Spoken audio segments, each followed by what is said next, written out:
The Octopus Hitman.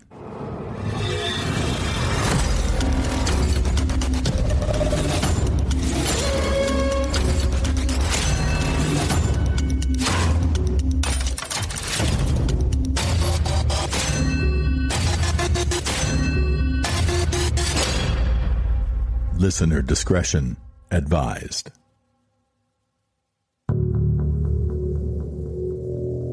Imagine living with an insatiable urge, a dark compulsion that drives you to commit acts of unspeakable violence.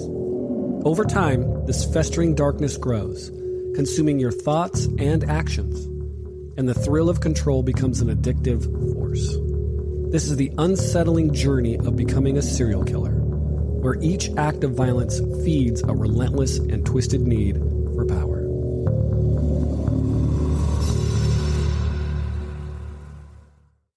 And welcome to episode 4, Octopus Hitman. I'm your host, Bill. On my left, we have James. Hello there. And on my right, we have Mark. Hello. So we've already covered a few things, right? We know about the Betty Clore murder. We know about the early days of my history and of my biological mother's and my biological father, Philip Arthur Thompson. Correct. So we know a lot about this stuff, and now we're really going to be digging into, in this episode, the beginning of making a criminal, like what he was doing in the late 60s, early 70s. That's not something you could send off for at the back of a cereal box. No, you can't. We did a lot of research on this. But we got a lot of dirt, and I think you guys are going to find this episode pretty amazing. So let's get into it.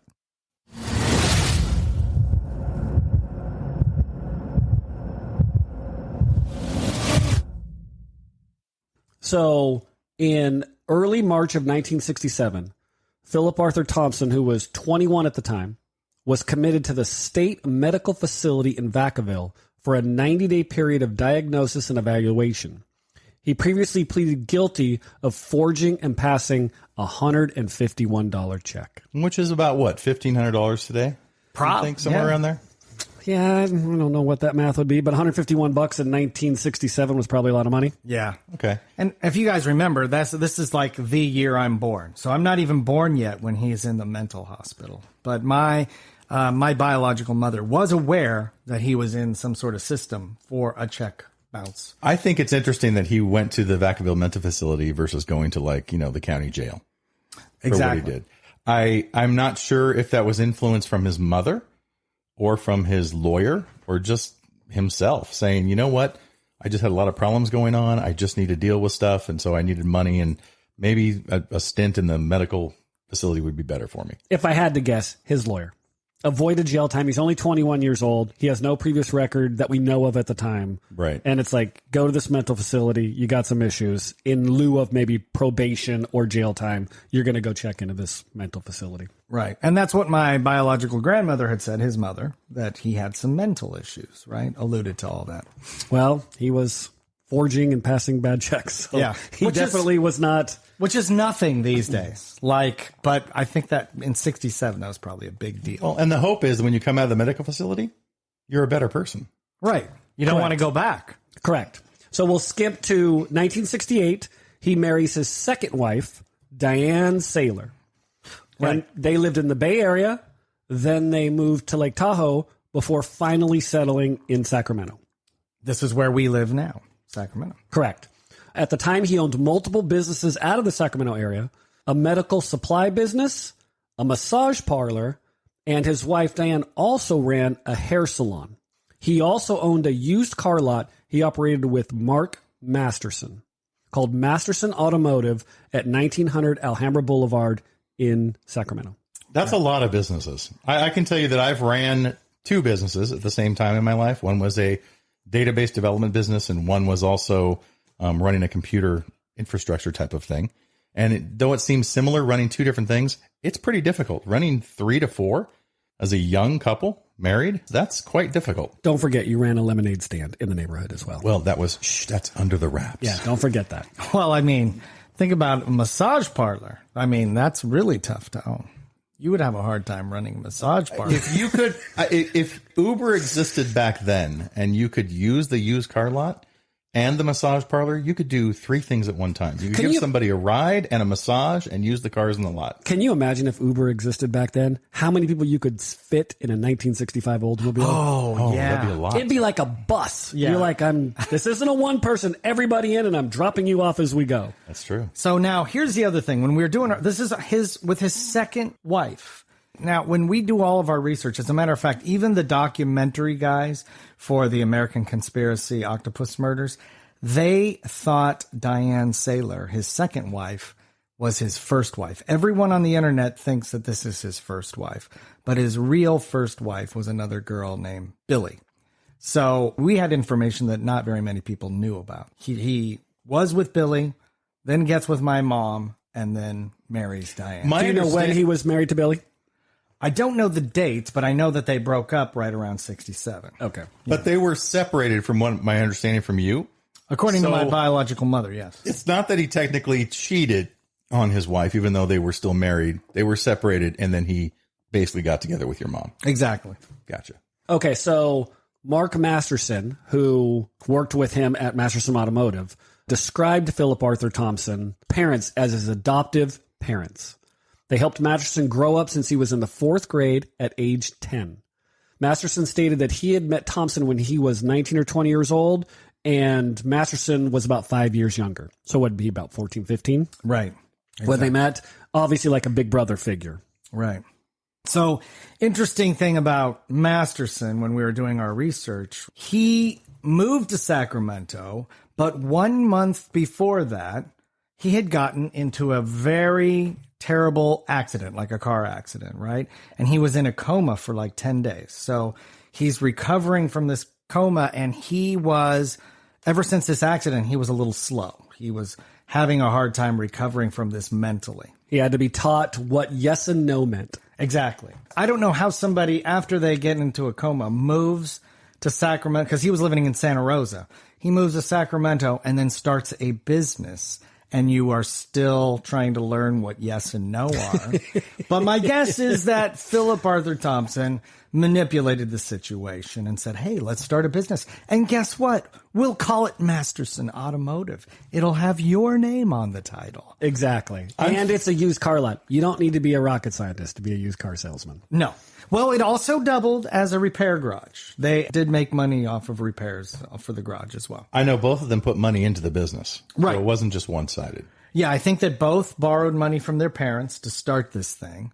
So now you got to figure he is 22 years old. He's a used car salesman all of a sudden. And that's, how many people do you know that are 22 years old running their own automotive shop? Yeah, it's true. That's kind of crazy, even for the 60s. Right? Well, he's trying to get income, and he's trying to wheel and deal. Well, and then we were talking about the opportunities of having many, many cars available to him. Correct. So, he can come and go as he pleases. Also, cash on hand. Right? Cash. Yeah, who knows? He doesn't have to report all the cash to everybody. Correct. So he is a hustler, and who knows what he was doing to Masterson. If he was a little slow and he was having a hard time recovering, you don't know. I think you need to really remember that Masterson was a simple individual after the coma. Right. He could function. He could understand business, but he was very surface and very simple. Right.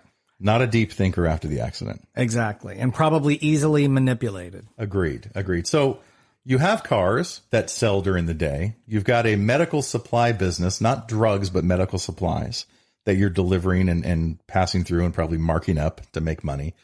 And you have a massage parlor. Cash. Which all of this is cash. Salon, cash. And to run a massage parlor, I think it's a little different than cash. Yeah. What do you do after hours when you're done with the day? Seems like let's grab a car and go riding around looking for a good time. Well, and Diane Saylor, his wife, in later interviews with her, she had reported he was gone a lot for many days at a time. So he was a hustler all over the place all the time. So, agreed. I think what's interesting is we know Philip Arthur Thompson's behavior. We know what he liked to do. He likes the thrill. He likes, I don't know if it's control or sex or both. I'm not sure. I don't know. I'm not in his mind. Well, he's a hustler, man. He wants it all. Right. And what's crazy, as I've mentioned this before, there were other murders around this vicinity at the same time with similar repercussions. Same as Betty Clore, you're saying. As Betty Clore. Right. And there's 3 specifically. Correct. There's 3. The first is 1970, Judith Hakari. Judith Hakari was a 23-year-old nurse who worked at Sutter Memorial Hospital in Sacramento. She was last seen alive on March 7th, 1970. 1 month later, on April 25th, Judith's body was discovered sexually assaulted and subjected to extreme trauma, police said. Her face was bludgeoned, and her own nylon stocking had been used to strangle her. So, again, her face is bludgeoned. I'm not saying it's Philip Arthur Thompson. There was no evidence to prove it was or wasn't. But it's just of similar nature. And what I'm trying to do is, he had so much time and so much opportunity, and it just seems to be a repetitive process for him to go out, find women, and do this horrible, heinous crime. Well, and Sutter Memorial is in Sacramento. Yep. So it's actually near where he lived. It's in the neighborhood. Right. And it's not just us making this up. I mean, when you go to the internet, there is a lot of speculation that Philip Arthur Thompson could be linked just because of all the coincidences that come to this. The right? second one is also in 1970, Carol Beth Hilburn. Carol Beth Hilburn was a young 22-year-old woman from Rio Linda. She was last seen on November 14th, 1970. Her body was discovered murdered later that day, her near-naked body beaten about the face with a deep cut to her throat. The severity of her injuries were such that her face was unrecognizable and had to be identified through dental records and fingerprints. This is the one that throws me a little off, though, because when you do a little bit more research on her, she was coming up from, again, the Bay Area to come visit some friends. She went right to a biker club instead. At the biker club, it was known for being not exactly the safest place to go. There were Hell's Angels there. Right. It was Rio Linda. Yeah. Right. And Rio Linda is the famous city, by the way, that Rush Limbaugh always says, for those of you in Rio Linda who don't understand, it's like, this is a backwoods place that is kind of dangerous. Correct. Even to this day. Correct. Also, when they did more investigation on her body, they found injection points on her arm, kind of like she was either drugged or was doing needle drugs. Needle tracks. And also there was some yellow fuzz found on her body that possibly she was wrapped in a blanket or something and then transported to that location. So it's entirely possible that she had been killed at that bar after hours and then dropped off in Rio Linda. Correct. It's possible. So I'm not saying Philip Arthur Thompson was part of it, but I also know he rode a motorcycle. Well, he also was linked to her for a while. So you're right. And he probably hung out at that club. Similar type murder. The third one, also 1970, Donna Lass. Donna Lass was a 25-year-old nurse at a casino in nearby State Line, Nevada. She had just rented an apartment in South Lake Tahoe when she vanished. She left behind her car, clothes, and a bank account. She just vanished. A sheriff's deputy found the skull in 1986 along Highway 20 and Interstate 80, 45 miles northwest of South Lake Tahoe, which is basically between Sacramento and Donner. You kind of cut through the mountains, but it's on the way up there. It's still in the area. I'm guessing identified through dental records from the skull. I believe so. It just said that they found the skull. So now the reason why Philip Arthur Thompson is linked to her is because they've done some research where his family had a cabin not too far from where she lived, or her family had a cabin. So they feel like the proximity's there. He knew the Tahoe area and that he could very easily, he went back and forth. Like a lot of these murders, he's driving up to Tahoe. So it's like, this is his MO. Yeah. And in this case, they didn't find a body. They didn't find partially clothed. They didn't find the smashed face, but it just fits the sexual assault description again. Yeah. Again, another woman that went missing around the same time. Yeah. Right. So we can't prove anything. Not for those three. Not for these three. But this is kind of in a timeline type order of, we do know about, him starting the business and then these three girls. But how about what we do know, James?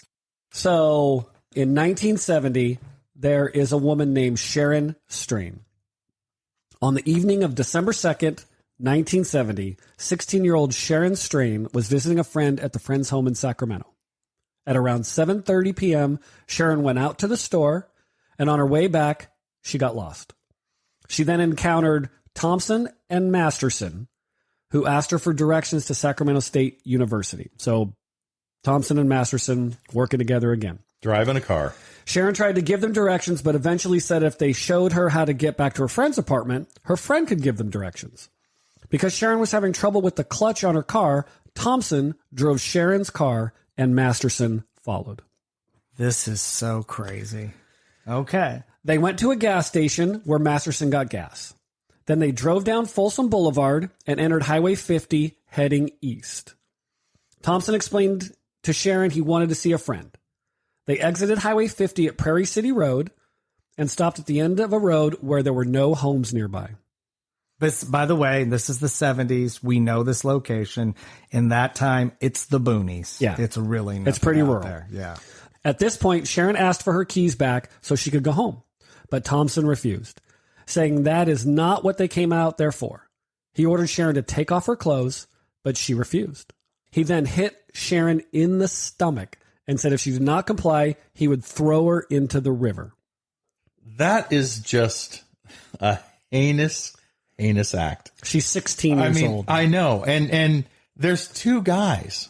He's basically dominating her immediately And he's 6'5". with a punch in the stomach. Yeah. I mean, you figure she's got to be what, 5'4", 5'6", maybe? She's 16 years old. No matter how big she is, and she's you get 16. punched by a guy who's 20-something in the stomach who's 6'5"? Yeah, there's two guys. I mean, she's obviously a young girl. Let these guys drive. She has no idea who they are. Sharon took off her clothes, and they all climbed into Masterson's car, with Sharon in the back seat and the others in the front. Thompson then ordered Sharon into the front seat, but she refused. He began choking her. Sharon said she had never had sex before, and Thompson said he had never killed anyone before. Hold on. But there was always a first time. Hold on. It's amazing that his first response is to someone who says, I've never had sex before.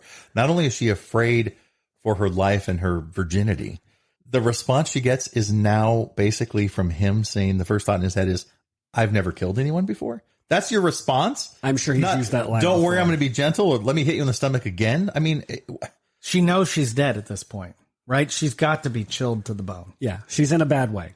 Sharon got into the front seat where he orally copulated her and then forced her to orally copulate him. He then made Sharon get on top of him and have sex with him. According to Sharon, he then got out of the car and Masterson came around and got on the passenger side with Sharon. Masterson forced her to orally copulate him and then he had sex with her. Afterwards, Sharon got dressed and asked for her keys. Thompson directed her to look the other way and said he would drop the keys as they drove off. you know, I think they actually threw the keys. He actually threw the keys because she couldn't find them right away, if at all. Thompson and Masterson were arrested the next day and charged with kidnap and sexual assault. A few days later, Masterson overheard Thompson telling an employee named John to say that he and Masterson were with him at the shop late the night of the sexual assault. According to Masterson, this was not true. Thompson and Masterson were both tried jointly in the Sharon Strain case. The employee John testified during the trial exactly as he had been instructed by Thompson. That's because he was probably terrified of Thompson and that he would probably get fired if he didn't do what he was saying. I'm sure they had some dirt on him. If he's an employee at the used car lot, I'm sure he was not doing things on the up, if my guess is correct. Could be. Maybe, but More shady kind of stuff. sure. But I am sure Thompson is an intimidating guy. Yeah, you're going to end up in the river. Frida, John's ex-wife, testified that during the trial, Masterson had come to her and asked her to corroborate John's testimony that he had worked late at the shop the evening of the alleged sexual assault. At the time, Masterson also told Frida that Sharon had actually enjoyed the sex. When police officers came to her house to question her, Frida corroborated John's story as requested, also intimidated. What's amazing to me is that he's married to Diane Saylor at this time. Yeah. Okay. And he and Masterson are telling a lot of other people, yeah, we had sex with this girl. And no one cares that Diane's going to find out. I think the infidelity is the least of his worries. I know that, but no one cares. Again, you have to think of the people they're probably running with, right? Yeah. is probably living either two separate lives, or he's like, you're not going to say anything, I'm going to have you killed. Yeah. And my guess is Diane is running her own business. She's a hair salon person. She's maybe running the massage parlor. Fully unaware of what's going on. Yeah, she's working her ass off, and Thompson's out having a good time. However, according to Frida, John had actually gotten home by 6 p.m. that evening. Frida later informed police officers and the DA that she had not told the truth. Masterson testified at trial and corroborated much of Sharon's version of what happened. So he said, yeah, totally happened. Masterson admitted raping Sharon. Masterson also testified that afterward he asked Thompson if they could go, but Thompson said they couldn't because Sharon could identify them. Thompson said he was going to kill her. Instead, they threw Sharon's keys where she could not find them and left just as Sharon stated. So, I mean, I've done some other reading. I know that Masterson begged Thompson not to kill her. She's 16. Yeah, so, I mean, even though he's slow and he was obviously influenced to rape her, and it's disgusting that he said that she actually enjoyed the sex, Masterson did save her life because he didn't want her murdered. Yeah, he testified everything was true. Thompson, of course, denied ever trying to manipulate witnesses at the trial and even testified that he did not ask any witness to lie for him. In the end, both Thompson and Masterson were eventually acquitted in the Sharon Stream case. How? So this is interesting. Now, this is what the cops told me, where you notice that the next day they got arrested. How did they get arrested, you might ask? Well, Sharon was very reluctant at first to report the rape. She's 16. Yeah, she's 16, but she had told someone, I don't remember who it was, and probably her mom or something. And they drove to the police station to make the report. They made the report official at the police station. And when they were driving back home, this is right near their used car lot. So they literally drive by. She looks out the window, and there is thing number one and thing number two standing outside the car lot. So they turn that car around and go right to the police and say, I just saw these two yahoos. They got caught quickly just by coincidence. Otherwise, they may never have caught him. No. But then they get acquitted. Mm-hmm. And by the way, we're getting all of this information from the Betty Clore trial. The records, yes. All of this information is coming back to us because what they wanted to establish in the Betty Clore trial is that Thompson was a rapist. Correct. And a dangerous person. And so Masterson came back and said, yeah, we got acquitted of rape, but we shouldn't have. And of course you can't have double jeopardy. So he knew that he could testify and be honest about it. And so then that's what happened. They found out that they really did do the rape, and Masterson could. I'm going to speculate here that what happened was she was 16. She was intimidated. Back then, it's not like today where it was more accepting to go and face your rapist. It was taboo. You did not want to do that because it basically ruined your life. And he's intimidating. The detectives are intimidating. The lawyer and the judges are intimidating. It's all going to come out and be public in your city. And you're going to be this 16-year-old girl thinking, I have to move. I can't live here anymore. Yeah. So obviously it was her word against their word. And they had more people on their side saying, no. She wanted to do it. She's basically the one at fault. Right. We're not to blame. And I think that's how they got acquitted. Now, the sad part of this whole story is that during the Betty Clore trial, she was alive. And the cops, just like they came to me, they came to her. And they said, will you testify? And that type of stuff. As to Thompson's character. As to Thompson, did he rape you? And those types of things. And it bothered her so much, it just brought up all the old demons that she ended up drinking herself to death before the trial. It reignited something in her. So in a way, Thompson killed her indirectly with just all of that. But again, this was not the only major thing that he did, because I guess you get bored selling cars. Okay, so we have one more here, and that is Melinda Montgomery. On March 9th, 1972, 17-year-old Melinda Montgomery was hitchhiking from her home in Colusa to Sacramento to attend a concert at the Memorial Auditorium, which is a location here in Sac. She was with a friend named John. They were picked up by Thompson and James Allen in the town of Meridian. At some point during the ride, Melinda and John asked for an opportunity to use the restroom, and Allen stopped the car on a levee road. Everyone got out of the car. When Thompson, Allen, and Melinda climbed back into the car, they drove off, leaving John behind. How convenient is that? So, by the way, we don't know who James Allen is, but it must be a partner or associate of Thompson. Correct. Another in his litany of losers. Melinda began yelling and screaming, and Thompson put a gun to her head and told her to shut up and do as she was told. They drove into Sacramento and ended up at Allen's house somewhere between W and X Streets, which are downtown. They pulled Melinda out of the car, hit and choked her, gagged her, and took her into the house. Jeez. Wow, I guess my wife isn't home for this. I guess she must be at the massage parlor or doing someone's hair. Well, it was Allen's house. It's Allen's house. Maybe Allen is single. Okay. Who knows? Later, both Thompson and Allen raped Melinda. Wonderful. Melinda begged the men to take her to the Memorial Auditorium, and they eventually did so. However, when they arrived, Melinda was not permitted to enter the auditorium. So the three went into a restaurant and ate. Okay, hold on. Stop. Okay, I'm not laughing at the situation. I'm laughing at the ridiculousness of this. They rape her, both rape her, put her back in the car, and instead of taking her and driving her in the middle of somewhere and just leaving her, they take her to the Memorial Auditorium and go, yeah, you're not going to go to that concert. You're not going in. And I'm guessing she lost a ticket or something, so she couldn't get in. okay, got that. And then, okay, well, now we're hungry. Let's all go eat. I'll bet you that John had the tickets to the show. So she's like, Probably. I want to go to the auditorium, and they get there, and they're like, where's your ticket? Probably. Maybe so. I mean, She's also 17. this also doesn't seem like, the high IQ is working with Thompson right now. No. Like, okay, we raped you. We'll take you to the concert and we'll go eat. I don't get it. Maybe they thought they would do it more later. Yeah. After they left the restaurant, Melinda saw some friends and joined up with them, leaving Thompson and Allen behind. Thompson and Allen left without further incident.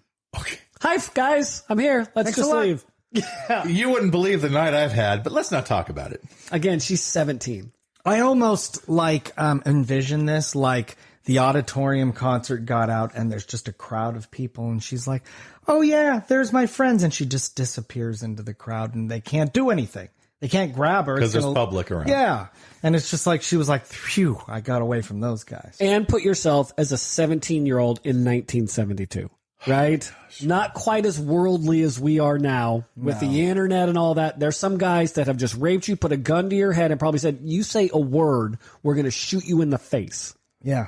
Okay? Is she thinking, oh, they won't do that in a crowded public? No.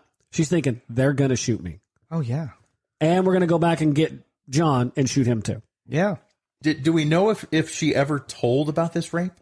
Was it ever mentioned? So it wasn't mentioned if she told him, but so they were arrested.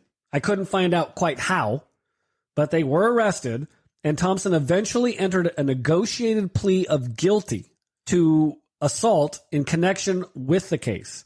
He bargained down to an assault charge with a sentence to run concurrent to a forgery charge that he had already been sentenced on. So in other words, no additional jail time. Okay, so this is a forgery. He's got a really good lawyer. I really want to know who his lawyer was at the time. This is a forgery above and beyond when he tried to pass a bad check back in his early days. I guess the mental institution didn't work. Obviously. The other thing is that women's word were like second class back in the 70s, right? So it's like, oh yeah, I'm sure she got raped. She's just saying it. So let me get this straight. You just went and ate afterwards? I mean... Yeah, you ran into your friends, and did you tell them, or did you come report to police days later? It's crazy when you think about it today. It really is. But again, we're projecting ourselves today to back then, and it was just a different time. I think it's amazing he got basically the charges dropped, and he's basically on probation again to a certain extent. If you think about it, it's how there were so many serial killers in the 70s. There was no tracking. People were more a little naive. Oh, hi. Sure, I'll get in that van with you. Well, I don't know if there's ever been another location, Northern California, and the time, the 1970s, that's had so many serial killers. Correct. We should probably make a list sometime just for fun. It's a lot. It's more than you think. Yeah. It's a lot. California had a lot. So all this stuff is going on in the 70s. All this stuff that we've just talked about. Summers of Love. And Masterson and Allen and a whole bunch of other people are involved. John, Frida, his wife, Diane. All these people are involved with things going on. There's no way you keep all these balls in the air and have everything be okay. It's just not possible. Something's going to go foobar. And so I know for a fact that as an example, within the car business, Masterson, simple guy he was, probably wasn't able to sell as many cars as they wanted, turned around and started using money for other things from the business and started passing bad checks also. And Masterson said that in 1971, he and Thompson were arrested and charged with burning a car. The trial never occurred because the charges were dismissed. Stephen Ross, an employee of Thompson, was a witness to the burning. Ross did not show up at trial. On the day of the trial, Thompson said he, Ross, won't be talking. He ended up dead in a ditch. In Stockton. Yeah. Correct. Okay. Did they burn the car for evidence or just burn the car for insurance money or both? That's my thought. That they burned the car, said there was a fire and they were going to get insurance money. And this Stephen Ross guy is as a witness. And then he's going to actually testify against Thompson. Yeah, and you don't know what they're doing in the business. It could have been they did a deal with the car and they're going to burn it. Like you said, it could have been a stolen car. So we're just going to burn that car and say, oh, it's stolen. Right. This is not a 5-star Better Business Bureau of business. No. No, it is not. Not a 1900 Alhambra in 1970. Yeah. So we know that he murdered Betty Clore. We know he murdered Stephen Ross. We know he's raped Betty Clore. We know he's raped Sharon Strain and Melinda Montgomery. Correct. And this is just between the times of 1968 and 1971. Correct. This is not a lot of time. Not even including the other 3 we talked about previously, which may or may not be involved with him. Exactly. Yeah, we don't know about that. But amazing. Like if you said, I'll give you $1 million if in 4 years you can do all the stuff we just mentioned, there's no way I could do it. Well, and we don't even know what the assault charge was that his sentence got tacked on. Exactly. And the forgery stuff. I mean, there's so many other things that we're not aware of. Right. And his lawyer was amazing. And when we go through the archives of the internet, I mean, there's just not a lot on the internet. No. So we don't know what these assaults are for, but he's obviously a violent, dangerous serial killer, serial rapist, right? Correct. And this is just to the mid 70s. Right. This is all in about 4 years. So next episode, we're going to talk about the late 70s, between 72 and 1980, the making of a criminal, Philip Arthur Thompson.